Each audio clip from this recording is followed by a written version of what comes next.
Olá, igreja. Olá a todos. É muito bom estar novamente com vocês. Hoje nós vamos falar sobre o que é o dinheiro para você. Falar de dinheiro não é uma coisa fácil, né? Cada um pode ter a sua ideia, o seu modo de pensar, mas o que a palavra diz sobre o dinheiro? Nós vamos tentar desvendar isso aí. Vamos utilizar o texto de Marcos 10, 17 a 31, mas também existe a mesma parte da palavra em Mateus 19, 16 a 30 e Lucas 18, 18 a 30. Nós temos aqui o auxílio de Hernandes Dias Lopes. Então vamos ler Marcos 10, de 17 a 31. Podem abrir as suas Bíblias, Marcos 10, de 17 a 31. Diz lá: E pondo-se Jesus a caminho, correu um homem ao seu encontro, e ajoelhando-se, perguntou-lhe: Bom mestre, que farei para herdar a vida eterna? Respondeu-lhe Jesus: Por que me chamas bom? Ninguém é bom senão um, que é Deus. Sabes os mandamentos? Não matarás, não adulterarás, não furtarás, não dirás falso testemunho, não defraudarás ninguém, honrai a teu pai e tua mãe. Então ele respondeu: Mestre, tudo isto tenho observado desde a minha juventude. E Jesus, fitando-o, o amou e disse: Só uma coisa te falta. Vai, vende tudo o que tens, dá aos pobres, terás um tesouro no céu. Então vem e segue-me. Ele, porém, contrariado com esta palavra, retirou-se triste, porque era dono de muitas propriedades. O perigo das riquezas, né? Continuando no versículo 23. Então Jesus, olhando ao redor, disse aos seus discípulos: Quão dificilmente entrarão no reino de Deus os que têm riquezas. Os discípulos estranharam estas palavras, mas Jesus insistiu em dizer-lhes: Filhos, quão difícil é para os que confiam nas riquezas entrar no reino de Deus. É mais fácil passar um camelo pelo fundo de uma agulha do que entrar um rico no reino de Deus. Eles ficaram sobremodo maravilhados, dizendo entre si: Então quem pode ser salvo? Jesus, porém, fitando neles o olhar, disse: Para os homens é impossível, contudo não para Deus, porque para Deus tudo é possível. Então Pedro começou a dizer-lhe: Eis que nós tudo deixamos e te seguimos. Tornou Jesus: Em verdade vos digo que ninguém há que tenha deixado casa, ou irmãos, ou irmãs, ou mãe, ou pai, ou filhos, ou campos, por amor de mim e por amor do Evangelho, que não receba, já no presente, o cêntuplo, 100 vezes mais, né, de casas, irmãos, irmãs, mães, filhos, campos, com perseguições, e no mundo por vir a vida eterna. Porém, muitos primeiros serão últimos, e os últimos primeiros. Então, nós vamos refletir sobre essa passagem, né? Antes, a gente vai fazer algumas perguntas, né? O que representa o dinheiro na sua vida? Ele é mais importante do que todo o resto? Você realmente depende totalmente do dinheiro? Ao se fazer um negócio, muitas vezes os negociadores se perguntam, né? Quanto eu vou ganhar com esse negócio? Ou quanto eu perco por não fechar esse negócio? Hoje em dia, o dinheiro é o ídolo mais adorado de todos. O dinheiro não serve apenas para comprar e vender, fazer transações, não. Ele é um espírito, é um Deus. Na Bíblia ele é retratado como Mamon, um Deus. Ou você se serve do dinheiro, ou você vai servir ao dinheiro. Vou repetir. Ou você se serve, se utiliza, né, o dinheiro, ou você vai servir, vai ser um servo, um escravo do dinheiro. Jesus já dizia no Sermão do Monte que ninguém pode servir a dois senhores, ninguém pode servir a Deus e às riquezas. Está em Mateus 6, 24. Para algumas pessoas, o dinheiro é como um senhor, é o dono da vida delas. O dinheiro é muito bom, mas não pode controlar você. Você não pode adorar o dinheiro, idolatrar o dinheiro, mas muitos são verdadeiros devotos do dinheiro. O texto de Marcos 17 a 31 que lemos fala sobre o encontro de Jesus com o jovem rico e aborda o apego aos bens materiais. O custo de ser discípulo de Jesus é a promessa de recompensa para aqueles que seguem a Cristo. Este homem da passagem, o jovem rico, chega empolgado até Jesus, mas sai triste. A atitude dele frente ao Senhor foi errada. Ele é rico, mas insatisfeito. Em Mateus 19, 20, ele mostra-nos essa passagem, esse versículo, que ele era jovem, tinha toda a vida pela frente. Na cultura judaica, essa juventude ia até os 40 anos, ou seja, ele era um jovem mais maduro. Ele era muito rico. Lucas 18, 23 nos diz que ele tinha uma posição social elevada. Ele tinha tudo o que o dinheiro e o seu coração desejava comprar. Mas, apesar disso, apesar de ser influente, ter uma alta posição, tinha um vazio no seu coração. Ele estava insatisfeito. Ele tinha uma alta posição na sociedade. Lucas 18, 18. Ele era importante, ele era influente. Tinha virtudes. Marcos 10, 20 diz que ele cumpria, desde a adolescência, os mandamentos relativos aos homens, os primeiros 5 mandamentos da tábua dos 10 mandamentos. Era um bom moço, ele era responsável, mas ele era insatisfeito com a sua vida espiritual. Mateus 19, 20 nos diz ainda que ele pergunta, o que me falta ainda para ter a vida eterna? Apesar de tudo que ele era e fazia, algo dizia no seu coração que ele estava ainda faltando alguma coisa. Existia um vazio dentro dele que o dinheiro não podia preencher, as coisas materiais não podem preencher. Vocês já viram esse sentimento em alguém? No versículo 17, ele correu em direção a Jesus. Correr não era habitual na cultura judaica.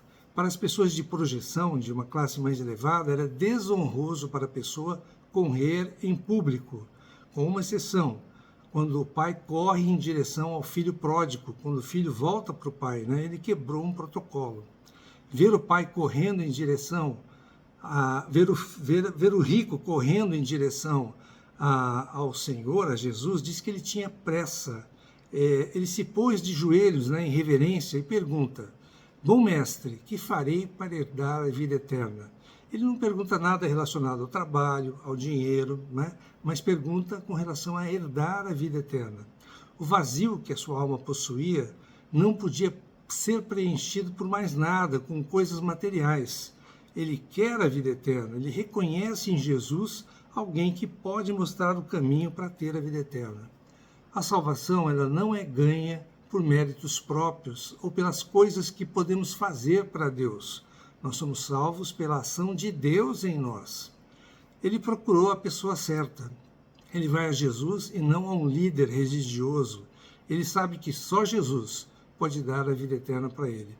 Ele foi amado por Jesus. No versículo 21, Jesus olhou para ele e o amou. Apesar de tudo, ele continua insatisfeito. Pode ser que qualquer pessoa tenha o maior sucesso, as maiores riquezas e mesmo possa até ser amado por Jesus, mas que continue com um vazio interior, que seja insatisfeito e triste. Sim, ele era rico, mas ele foi enganado, Ele teve um alto conceito de si mesmo, ele se autoelogiou quando disse que observava os mandamentos desde a adolescência. Ele se engana a respeito da salvação. No versículo 17, ele diz, que farei para herdar a vida eterna? Então, no entendimento dele, a vida eterna seria ganho pelo que se faz para Deus, e não pelo que Deus faz por você e por mim. Ele estava enganado na maneira de alcançar a vida eterna. Então, aqui a gente pode fazer uma grande separação do cristianismo com todas as demais religiões do mundo. O cristianismo é a única que foi revelada por Deus, passa por Jesus Cristo e o que ele fez por nós para nos salvar. Podemos dizer que muitos buscam de coração a salvação, são sinceros, buscam até a pessoa certa, mas muitas vezes com um entendimento errado, equivocado. O Senhor não pede para você se autoimolar, sofrer com castigos autoimpostos. Isto não lhe dá a graça necessária para a salvação. As pessoas pensam que tem que fazer alguma coisa para Deus para serem salvas. Para a salvação não é preciso que as suas boas obras superem as suas más obras como se fosse numa balança.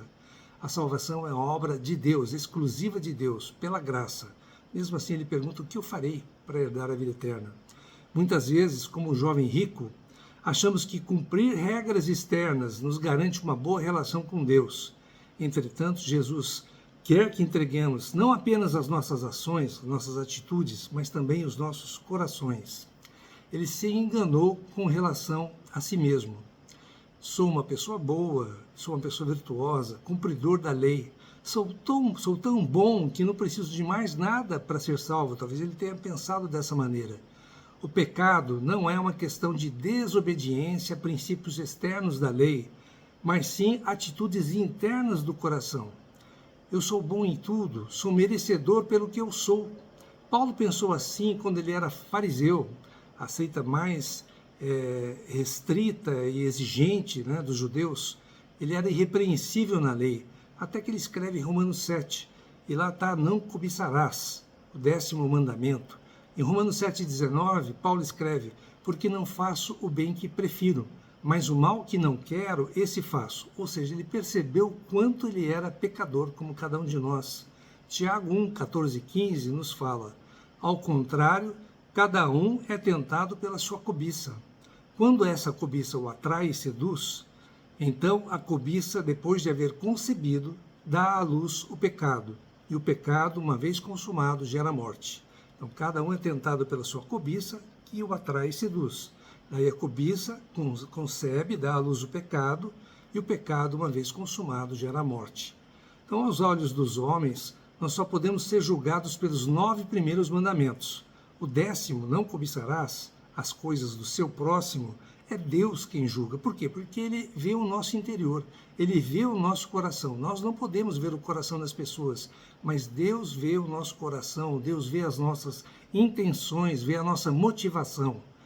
E você não precisa executar ato nenhum, basta ter a intenção. Por exemplo, olha, eu queria matar aquela pessoa, né? Fez tanto mal para mim que eu queria matá-la. Você já matou, né? A sua intenção já executou o pecado. Então ele quebrou os 2 principais mandamentos de Deus. Amarás o Senhor teu Deus de todo o teu coração, de toda a tua alma, da tua força e todo o teu entendimento. E o segundo, amarás o teu próximo como a ti mesmo. Está em Mateus 22, 37 e 39. Porque o Deus desse moço era o dinheiro, era Mamon. Quando o Senhor pede para ele se livrar desse ídolo, vendendo seus bens e dando aos pobres, essa proposta foi muito alta para ele. Ele não aceitou e saiu triste, cabisbaixo. Ele não sabia quem era ele mesmo. Ele era um idólatra do dinheiro. Jesus falou: só uma coisa te falta. Vai, vende tudo o que tens, dê o dinheiro aos pobres e você terá um tesouro no céu. Depois vem e siga-me. Jesus não estava pedindo apenas uma ação externa, mas estava pedindo que o jovem abrisse mão daquilo que ocupava o lugar central do coração dele, da sua vida, que era a sua riqueza, as suas propriedades. Faltava a ele a conversão, o abandono do ídolo, que era o dinheiro, que dominava a sua pessoa, e a sua rendição ao Deus verdadeiro. Isso não se aplica a todos, logicamente. Jesus não diz que o dinheiro é um problema. 1 Timóteo 6,10 nos diz: porque o amor do dinheiro, porque a compulsão do dinheiro, porque a obsessão do dinheiro é a raiz de todos os males. Não é o dinheiro o problema, mas o amor do dinheiro que é a raiz de todos os males. Jesus não pede para ninguém abrir mão de suas riquezas, mas ele sabe o que se passa no coração de cada um de nós. Enquanto aquele moço não se livrasse da dependência do dinheiro, ele não poderia servir ao Senhor. Aí eu pergunto: o que tem sido o ídolo nos nossos corações, no seu coração, no meu coração? O que estamos guardando no nosso coração que nos impede de seguir Jesus de todo o coração, de todo o nosso ser? Ele se enganou com respeito à lei de Deus. Ele se mediu apenas pelas exigências externas da lei e não pelas internas. Ele não conseguiu ver a cobiça que ele tinha, a idolatria que ele tinha no seu coração. Ele simplesmente se achava digno de ser salvo pelas suas obras, pelas suas boas obras. Ele se enganou a respeito de Jesus. No versículo 17, bom mestre, que farei para herdar a vida eterna? Jesus responde no versículo 18, ninguém é bom, a não ser um, que é Deus. Jesus não disse que ele, Jesus, não era bom, pois ele é Deus, é Pai, Filho e Espírito Santo. Ele faz parte do Deus triuno, que é um só nosso Deus, mas 3 pessoas. Jesus, o moço, né, ele foi a Jesus apenas como um bom mestre.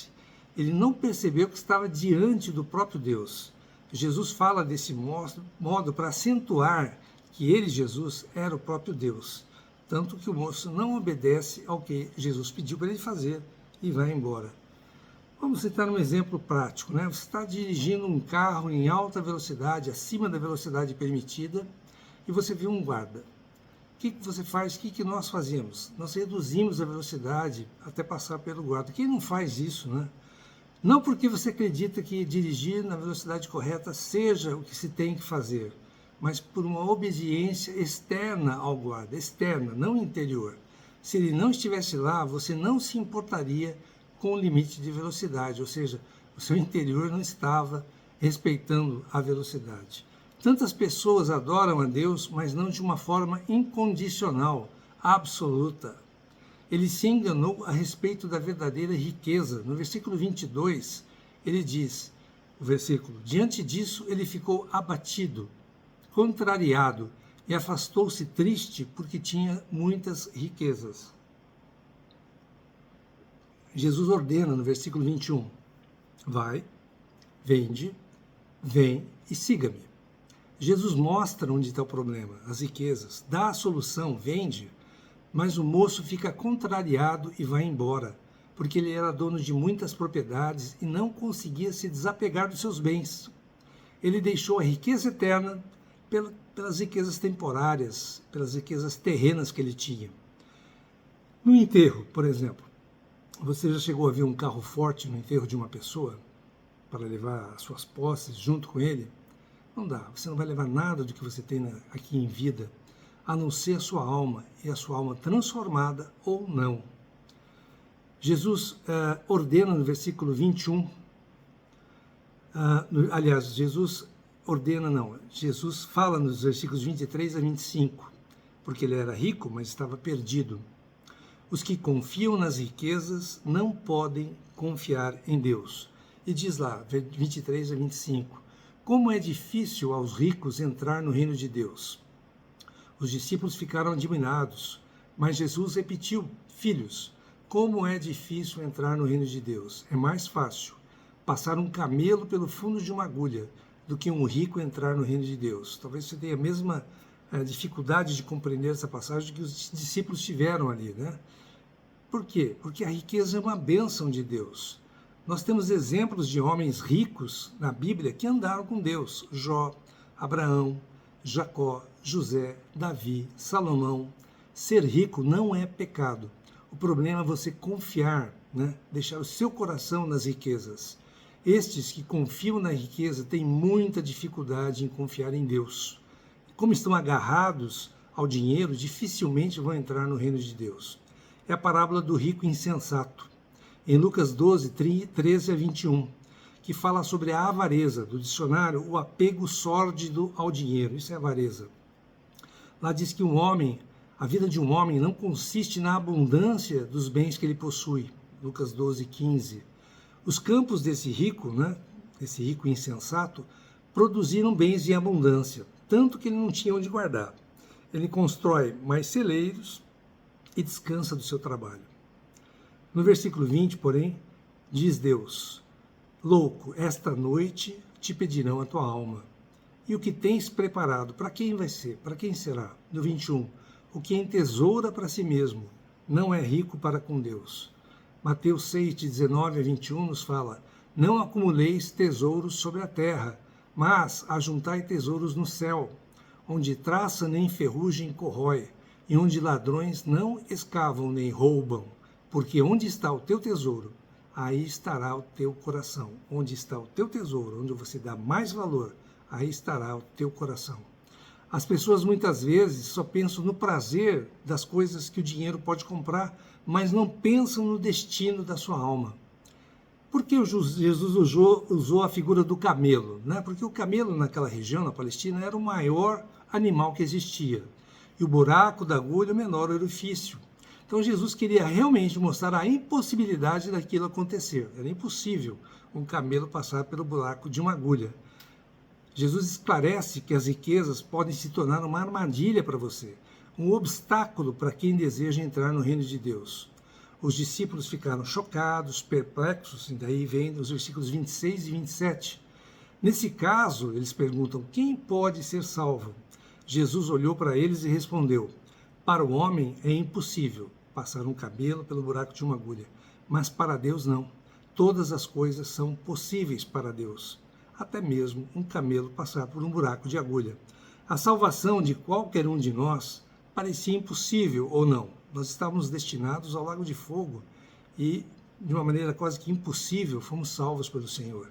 Ninguém pode salvar-se a si mesmo pela própria força, mas o que é impossível para o homem é possível para Deus, até mesmo salvar cada um de nós. Deus salva quem Ele quer, a qualquer pessoa. A salvação é um milagre exclusivo de Deus. O verdadeiro problema não é ter riqueza, mas o quanto essa riqueza ocupa o seu coração, o quanto ela é importante para você. Jesus nos convida a confiar plenamente nele e não em nossas posses, nas nossas capacidades. Onde estamos colocando a nossa confiança? Nos nossos recursos, nas nossas próprias capacidades, nos nossos méritos ou no poder de Deus? Ele era outra passagem aqui no final, versículos 28 a 31, que diz que era pobre, mas possuindo tudo. Pedro diz ao Senhor nessa passagem: eis que nós deixamos tudo para seguir-te. Que será de nós? Isso também está em Mateus 19, 27. Eles não compreendiam qual seria a recompensa que eles teriam. Ainda hoje se pensa numa troca com Deus, numa barganha com Deus. Olha, Deus, eu faço isso para você, mas você me dá uma casa nova, me dá um carro novo, né? Me dá um curso superior, me dá um bom trabalho, né? Uma barganha com Deus. Não é assim. Não é porque você serve a Deus que você vai ter tudo, que você vai ser rico. Esse é o evangelho da prosperidade, que não é o verdadeiro evangelho. No versículo 29, respondeu Jesus: digo-lhes a verdade. Ninguém que tenha deixado casa, irmãos, irmãs, mãe, pai, filhos ou campos, por causa de mim e do evangelho, deixará de receber 100 vezes mais, já no tempo presente, casas, irmãos, irmãs, mães, filhos, campos, e com eles perseguição, e na era futura a vida eterna. Contudo, muitos primeiros serão últimos, e os últimos primeiros. Então aqui fala de relacionamentos, né? Mãe, pais, filhos, fala de propriedades, campos, mas por amor de mim e do evangelho. Pode ser que você tenha uma boa motivação, mas pode ser que ela seja errada. Por exemplo, quando você vê, hoje está muito em voga isso, um terrorista, né? Cheio de explosivos, aí num local público, cheio de pessoas inocentes, e ele se explode, causando maior dano, né? No entendimento dele, desse terrorista, ele está agradando a Deus, ao Deus dele, né? E vai ter a sua recompensa, uma vida no céu com 70 virgens, né? Ele crê que vai ter recompensas. Mas, apesar da motivação errada, ele está sendo sincero na sua crença. Quando você vê uma pessoa subindo de joelhos uma grande escadaria, você não pode dizer que ela não está sendo sincera no seu coração para agradar a Deus, com o que ela crê. Mas a motivação é errada. Filipenses 3,16 nos diz: andemos de acordo com o que já alcançamos. 1 Samuel 15:22 diz: tem porventura o Senhor tanto prazer em holocaustos e sacrifícios, quanto em que se obedeça a sua palavra? Eis que o obedecer é melhor do que o sacrificar. Então, o Senhor quer a nossa obediência e não o nosso sacrifício. O que se deve perguntar é: por que eu estou fazendo o que eu estou fazendo? Qual a minha motivação para fazer o que estou fazendo? Ela é correta? Jesus já respondeu. Qual a motivação correta? Diz Jesus: por amor de mim, Jesus, e do Evangelho. Essa é a motivação correta. Por amor de Jesus e do Evangelho. No versículo 30, a recompensa. Você vai receber já no presente o cêntuplo de tudo que deixou, e com eles perseguições, e na era futura a vida eterna. Não significa que você vai ser 100 vezes mais rico quando você segue o Senhor. Não é assim, não. Um exemplo: você já experimentou viajar por um lugar e ficar na casa de um irmão em Cristo sem conhecê-lo, sem nunca ter visto essa pessoa, essa família? Você vê aquela pessoa pela primeira vez, parece que já conhece há anos, ele te trata da melhor maneira possível, né? Te deixa sentir literalmente em casa, dá até as chaves da casa, né? No caso, essa pessoa foi buscar a esposa, que era uma médica, e nos deixou em casa sozinhos, né, com as chaves da casa, nos deu comida, serviu jantar, café da manhã. Eu já tive essa experiência quando eu tive uma viagem para Termas do Rio Quente, em Goiás, e paramos em Uberlândia. Uma pessoa que nós nunca havíamos conhecido, mas um irmão em Cristo, e nos amou, nos deu o melhor que ele podia dar. É algo indescritível esse amor demonstrado pelos irmãos. Toda pessoa que está em Cristo é seu irmão, é sua irmã. Você vai levar essa comunhão para a eternidade. Nós somos numerosos, os que são nascidos da fé em Cristo e filhos de Abraão. Você tem muito mais do que 100 vezes. Você tem a família de Deus, você tem a igreja. Além disso, no mundo por vir a vida eterna, versículo 30, Paulo disse para Timóteo, toma posse da vida eterna. Você pode usufruir agora, 2 Timóteo 1,10. Não na plenitude, claro, porque nós estamos ainda num corpo mortal, provisório, mas você já pode começar a desfrutar da vida eterna. Deus deu para você o penhor, o Espírito Santo, o penhor, né, uma garantia, e depois ele vai completar o pagamento, vai completar a nossa boa obra. A boa obra que ele iniciou em nós, ele vai completar quando ele voltar, quando nós teremos então um corpo de glória. Ainda no versículo 30, haverá perseguições. A vida cristã não é uma colônia de férias, não é um mar de rosas, não é isolar-se do mundo. Nós estamos no mundo, não pertencemos ao mundo, mas estamos no mundo. Em Atos 14, 22, Paulo diz, fortalecendo a alma dos discípulos, exortando-os a permanecer firmes na fé e mostrando que através de muitas tribulações, muitos problemas, nos importa entrar no reino de Deus. Seguir a Jesus exige sacrifícios, mas as recompensas são eternas. O chamado de Jesus não é apenas por uma vida de renúncia, mas por uma vida que encontra a verdadeira riqueza no reino de Deus, em Cristo. Estamos dispostos a sacrificar o que for necessário para seguir Jesus? As recompensas de Deus vão além do que podemos imaginar, tanto nesta vida quanto na eternidade. A gente não pode nem imaginar o que Deus tem para nós, para aqueles que o amam. Versículo 31, contudo, muitos primeiros serão últimos, e os últimos serão primeiros. Os ricos naquela época ocupavam os principais lugares, nas sinagogas, nas reuniões. Os discípulos pobres não tinham influência alguma, não tinham valor nenhum. Não tinham ouro, não tinham prata, mas foram colocados em primeiro lugar pelo Senhor. O reino de Deus ele tem uma avaliação diferente da dos homens. É o inverso da dos homens. Quem quer ser o maior, que seja o menor. Quem quer ser o primeiro, que sirva a todos. Então esse texto nos leva a refletir onde está o nosso coração, onde ele está. O jovem rico não estava disposto a abrir mão de suas posses, de suas propriedades para seguir Jesus. Ele saiu cabisbaixo, triste. O reino de Deus requer total dependência de Deus e não dos nossos próprios recursos, das nossas próprias capacidades.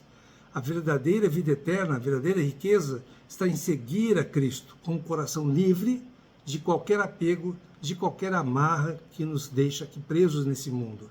Que estejamos então dispostos a seguir o caminho de Jesus, confiando que Ele é fiel para nos suprir com tudo o que precisamos. Mateus 6,33 nos diz, busque o reino e sua justiça em primeiro lugar, e as demais coisas lhe serão acrescentadas. Pense, reflita, coloque-se aos pés do Senhor Jesus. Senhor, ajuda-nos a reconhecer as áreas de nossas vidas onde estamos apegados, onde estamos amarrados a coisas deste mundo, que possamos ter o coração livre, completamente livre, para te seguir e que a nossa confiança esteja somente em Ti. Amém. Que vocês tenham gostado, espero que tenham gostado.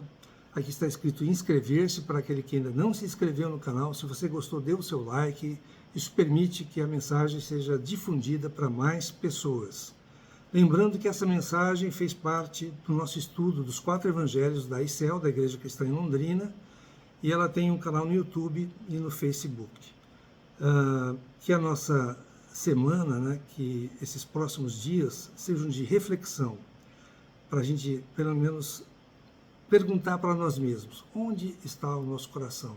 Está em nossas riquezas, está em nossas capacidades ou está no Senhor? Amém.